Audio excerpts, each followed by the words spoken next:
She said, open relationships are normal now. Don't be insecure. After I found her messages, so I let her have her freedom and moved out quietly. Now, she's panicking that none of her options want anything serious. Hey viewers, before we move on to the video, please make sure to subscribe to the channel and hit the like button if you want to see more stories like this. Thanks. I used to think the worst kind of betrayal was catching someone physically cheating, but now I think the slow emotional erosion, the kind that disguises itself as personal growth and modern love, is worse. It doesn't break your heart in one moment. It dissolves your sense of reality drip by drip. My name's Eric. I'm Yermidokus, software engineer, and until about 6 months ago, I was in a 2-year relationship with a woman named Sarah. I thought she was it for me. We met at a friend's game night. She was the funny, loud one. The type who could make any room feel lighter. She worked in marketing, bounced between startups, and said she liked how grounded I was. I didn't think much of that at the time, but in hindsight, it should have been the first warning shot. People who find stability interesting usually aren't ready for it. The beginning was great, though. Sarah had this chaotic energy that I actually admired. She'd get excited over the smallest things, finding the perfect mug at a thrift shop, taking the long way home just to chase golden hour light. I was more structured, but I liked how she pulled me out of my shell. I'd bring calm to her storms, and she brought color to my routines. I helped her when she was between jobs, paid rent for 3 months, never made her feel bad about it. I built her a website when she wanted to freelance, bought her a used camera when she said she wanted to try content creation. I wasn't just her boyfriend. I was her quiet safety net. And she always thanked me for it. At first, things shifted gradually. Maybe it was the algorithm feeding her those poly mindset creators. Maybe it was her friend Kelsey who treated every guy like an ATM with a pulse. Or maybe it was just who she always was under the surface. Whatever it was. It started with small comments. Monogamy is kind of a colonial concept when you think about it. You wouldn't get mad if I kissed someone at Burning Man, right? That's not real cheating. You don't own me. You know, at first, I'd laugh it off, but the jokes got sharper, more pointed, and then came the guilt tripping. Every time I voiced discomfort, I was being insecure or controlling. I wasn't even forbidding her from anything. I just asked questions. That alone was too much. The real moment of clarity came on a random Tuesday night. We were watching TV. She got up to take a shower, left her Apple Watch charging on the side table, a message lit up. Still thinking about Saturday night. Wink your face. You're unreal. From a guy named Travis. I didn't snoop. I didn't need to. That one message was enough. My stomach dropped. I paused the show and just sat there staring at it. My ears started ringing. When she came out of the shower wrapped in a towel, she saw me sitting there with her watch in my hand. Who's Travis? I asked. My voice wasn't angry, just numb. She blinked, tail tucked, arms crossed. What are you doing going through my stuff? I didn't. It lit up while I was sitting here. She scoffed and grabbed the watch from my hand like I'd stolen it. Jesus. Eric. That's so invasive. He's just a friend. I didn't say anything. You're being ridiculous. What? I can't have guy friends now. Friends don't text that kind of stuff. I said, still calm. She rolled her eyes and walked past me to the bedroom. God, you're so insecure sometimes. I followed her. Did you hook up with him? She pulled on a t-shirt. We hung out. It wasn't a big deal. You cheated on me. I explored. You and I are too rigid. Eric, you never want to talk about non-monogamy. Even though I brought it up like 10 times, you keep acting like this 1950s dad figure who owns me. I just stood there. She was pulling the floor out from under me and doing it like I was the problem. I thought we were exclusive. I said, you assumed I was trying to expand the way we connect, and instead of being open-minded, you turn it into this morality play. Seriously, open relationships are normal now. You sound like a dinosaur. I said nothing. The silence must have unnerved her because she suddenly got defensive. I didn't lie to you. I just didn't feel the need to narrate every interaction I have. That's not cheating. That's me having agency. That word, agency, like sleeping with someone behind your partner's back, is a form of activism now. I went to bed without speaking again. She tried to cuddle. I turned away that night. Something in me turned off. No yelling. No slamming doors. I just stared at the ceiling and realized this wasn't my person. This wasn't even a relationship. It was emotional hostage, taking wrapped in buzzwords and gaslighting. The next morning, I made coffee. She was chirping about how we shouldn't let one disagreement ruin something beautiful. I nodded while drinking my mug. Inside, I was done. She left for work around 1:00. I called off sick, and then I got to work on me. Bit 2:00 p.m. I'd reserved the storage unit. Bit 5:00 p.m. I booked a short-term sublet across town. Over the next 2 days, while she was at work, I packed everything that was mine. Took my desk, my PC, clothes, books, guitar, everything. I even left the stuff I bought for her. She could keep it. The last thing I did before locking the door was leave a single note on the kitchen counter. You're free now. Just like you wanted, don't contact me. Then I walked out and never looked back. The first few weeks were weirdly quiet. I thought I'd feel free. Instead, I felt like I'd stepped off a moving train. Everything was still. I didn't have Sarah's voice bouncing around the apartment. No sarcastic comments. No laughter. No TikToks blasting from the other room. Just me and a fold-out bed in a small rental with beige walls and silence. For a while, I kept waiting for the breakdown to hit. The one where I'd cry or scream or regret it. But it never came. I was heartbroken. Yeah. But not because I missed her. I missed who I thought she was. There's a difference in that silence. I started doing things I hadn't done in years. I reconnected with friends I hadn't seen since she called them boring. I went to the gym every morning. I took long walks without checking my phone. I opened a savings account just for myself. I started sleeping deeper, better. The biggest change, I stopped second guessing myself. Siri used to make me feel like every boundary I had was an attack on her freedom. Like wanting exclusivity meant I was trying to cage her. Like wanting honesty meant I was trying to control her narrative. But now I was alone. And for the first time in 2 years, I didn't block her on everything. Just the main channels, phone, Instagram, email. I knew if she really wanted to get through, she'd find a way. And after 2 weeks of silence, she did. It started with a mutual friend texting me, "Hey, not taking sides, but Sarah's been spiraling. You okay?" I ignored it. 3 days later, I got an email from her personal account. Just the subject line was enough. "I miss you. Please read this." I didn't. 2 more emails came, then a long message via Venmo. Yeah.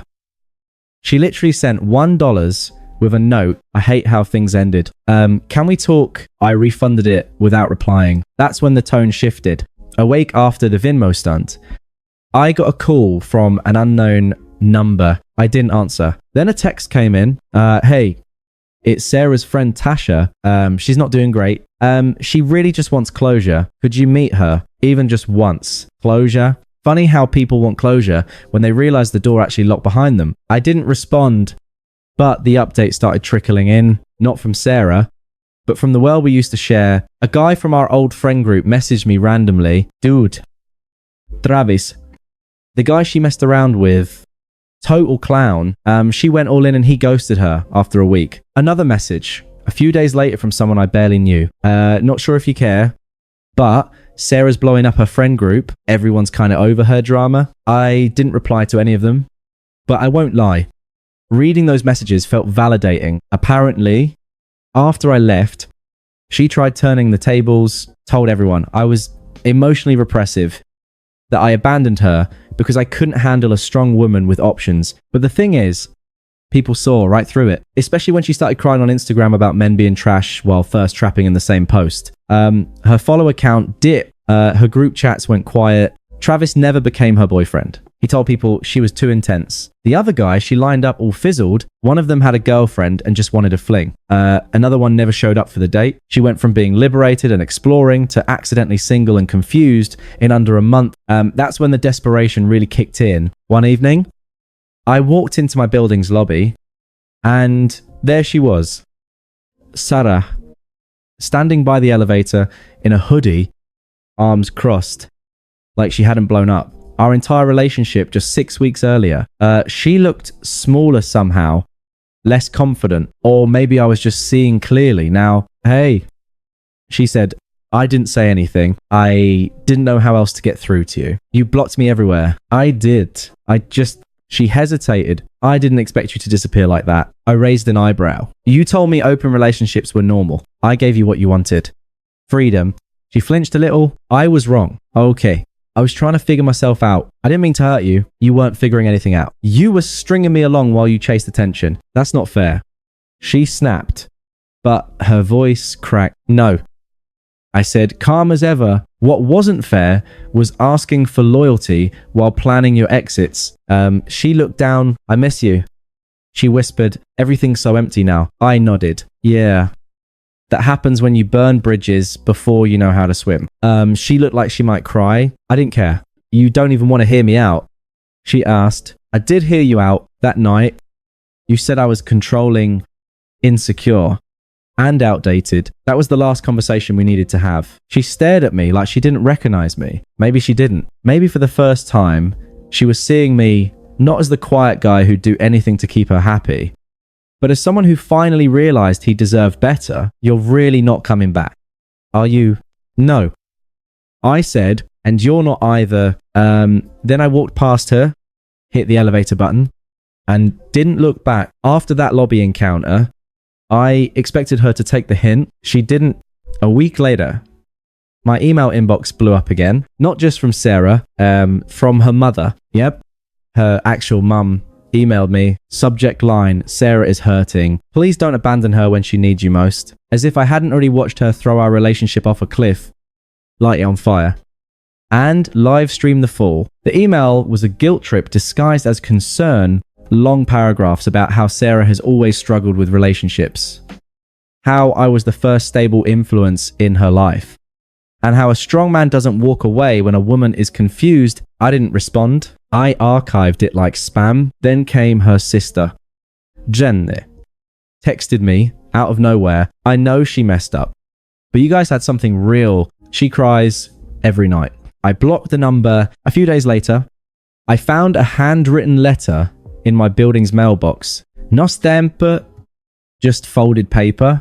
Eric, you didn't even give me a chance to explain. I wasn't trying to replace you. I was scared. I thought if I had options, I'd feel safer. But all I've done is ruined the one person who actually saw me. I missed your quiet mornings, your coffee. I miss how safe I felt with you. I thought I wanted chaos. I thought I wanted excitement. I was wrong. Please, even just a coffee. Let me show you. I've changed, Sarah. I stared at it for a full minute. Then I ripped it in half and tossed it in the trash with the same energy I used to delete her Instagram from my memory. But she wasn't done. 2 days later, I got a call from my boss. Hey, Eric, weird question. Did you give someone permission to visit you here? What? No? Okay. There was a woman in the lobby asking for you, said she was your girlfriend. I closed my eyes and took a deep breath. She's not. Sorry about that. Won't happen again. It was pathetic. Now, the persistence, the pressure, in the desperate attempts to stage a reunion like this was some rom-com instead of a self-inflicted car crash. But the part that really hit me, she wasn't sorry for what she did. She was sorry she lost access to me. The last straw came on a Sunday afternoon when I stopped by a cafe with some co-workers. We were grabbing coffee before a movie, and as we walked in, I saw her, Sarah, sitting alone by the window with her laptop and headphones, like a woman trying to manifest stability. Our eyes met. I gave a polite nod and turned back to my group. But of course, she got up, walked straight over. Fake smile, glossed lips, like she hadn't spent months trying to dismantle my peace. Hi, she said breathy, like she just ran a mile. Hey, I said flat and emotionless. She looked past me at my friends. One of them was a woman, a new hire from our dev team. Sarah's eyes narrowed just for a split second. Can we talk? Please. I stepped aside with her, just enough to keep it civil, but far enough that I could walk away at any second. She folded her arms and looked up at me like she still thought she had leverage. I know you hate me right now. I don't. I said, you're just not part of my life anymore. She blinked. That got her. You really think I'm some monster, don't you? No. I think you're selfish and impulsive and incredibly good at dressing up betrayal and intellectual language to avoid accountability. Wow. Her jaw clenched. You really don't believe in forgiveness. I believe in it. I just don't believe in recycling red flags. She scoffed. You think you're better than me now? No. I said, I know I am. There it was. The shift, her whole body tensed, like the mask cracked a little too fast. You've changed. She snapped. You helped with that. Is that girl you're with? Your new girlfriend? Not that it's any of your business. But no, she's just a friend. She tried to play it cool, but the jealousy was bleeding out of her. I was lost. Eric, I didn't know what I wanted. You did. I said, you wanted freedom. Attention. Option. And you got them, but none of them chose you back. Did they? She stared at me like I'd slapped her. But I wasn't being cruel. I was being honest. Something she never gave me. You act like I ruined everything. You did. I said simply, but the good news is you did me a favor. You showed me exactly what to avoid for the rest of my life. She was breathing heavier. Now, voice tight. You're being so cold. No, I'm being clear. I'm not angry. Sarah, I just don't care anymore. She shook her head. So that's it. You're done with me forever. I was done the night you looked me in the eye and told me open relationships were normal. You wanted the door open. I walked out of it. Then I turned back to my group and left her standing there. No drama. No scene. Just a woman holding the consequences of her choices with no one left to blame. That was the last time I ever saw her. No more emails. No more surprise visits. No more friends reaching out to vouch for her. Just silence. Maybe she finally got the message. Maybe she realized that whatever spell she used to cast over me, the charm, the gaslighting, the performative self-importance, didn't work anymore. Maybe she understood that the version of me who would have taken her back out of guilt was long gone. Or maybe, like every option she chased, she just got bored. Once she realized there was no attention left to harvest, I never really cared to find out. In the months that followed, life got better, not overnight, but steadily, quietly. I got promoted at work, started leading a new product team, picked up a new hobby, boxing. There was something therapeutic about hitting a heavy bag in complete silence. No words. No debates, no manipulation, just release. I moved into a new place, bigger kitchen, better light, no ghosts, and yeah. I started dating again, carefully, slowly, no rushing, no desperation, just seeing people for who they really are, not who I wanted them to be. One of them, a woman named Leah, is still around. We're not in a hurry to label anything, but she's the most emotionally grounded person I've met in years. She listens more than she talks. She asks questions, not accusation. When I told her about my past with Sarah, she didn't flinch. She just said, well, it sounds like you finally chose yourself. She was right. It's not about replacing Sarah. It's about removing the version of me that tolerated Sarah. The part of me that mistook gaslighting for communication, that confused chaos with passion, that believed loyalty meant waiting around while someone decided whether or not I was enough. That guy's gone. And good riddance. A few weeks ago, I was invited to a mutual friend's engagement party. Someone from the old friend group Sarah and I used to hang out with. I almost didn't go, but in the end, I decided I had nothing to hide from. Besides, Leah came with me. It was a backyard event. Music, string lights, people laughing. We mingled, drank wine, talked to old acquaintances who surprisingly didn't mention Sarah at all. It was like she'd evaporated from the collective memory until she showed up. Yeah. She came late. Alone, her hair was shorter, her makeup heavier. Her smile fake, not that bright real one I used to love. This one didn't reach her eyes. She was trying to look unbothered, happy, content. But it wasn't working. She spotted me across the lawn. Her expression froze when she saw Leah. Leah had her arm casually around my waist, listening to me tell a dumb story about an office coffee machine war. She laughed at the punchline just as Sarah stopped walking. And I kid you not, Sarah turned around and walked the other way. She didn't say hi, didn't wave, didn't make a scene, just turned slowly and left. That was the moment I knew it was over. Not just the relationship, but the power she thought she had, the emotional leverage, the guilt, and the way she used to make me feel like I owed her my silence while she figured herself out. No more. That night, Leah and I went home, opened a bottle of wine, and watched a movie. No drama, no lies. Just two people enjoying peace. The kind that comes after the storm when the wreckage is cleared and the sky is finally quiet. Sometimes I still think about that note I left behind. You're free now. Just like you wanted. Don't contact me. At the time, it felt like the bare minimum, but now I realize it was everything. Freedom without accountability is a cage you build for yourself. And as far as I know, she's still trapped in hers. Me, I'm just living. Thanks for watching.